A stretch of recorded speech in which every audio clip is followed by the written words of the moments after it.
7 দিন 7 ৰাতি ভাগৱত শুনি তেতিয়াহ'লে আপুনি মই কি 7 দিন 7 ৰাতি ভাগৱত শুনি বা এনেধৰণে ঈশ্বৰ গুণানুকীৰ্তন কৰি আমি কি গতি নাপাম নেকি?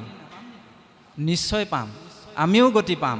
কিন্তু শাস্ত্ৰই যি মত আমাক আগবঢ়াইছে, শাস্ত্ৰই যেনেধৰণে দৰ্শন দিছে তেনেধৰণে যদি আমি আগবাঢ়োঁ তেনেহ'লে নিশ্চয় আমি গতি পাম।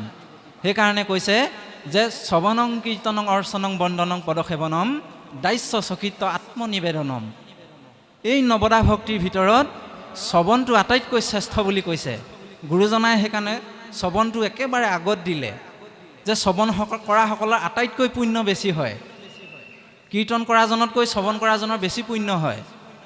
সেইকাৰণে পৰীক্ষিতে 7 দিন কেৱল মাত্ৰ ভাগৱত শ্ৰৱণ কৰি তেওঁ এনেকুৱা এটা স্থিতিত উপনীত হৈছে যে তেওঁ গম নাপায় ক'ত আছে কি নাই।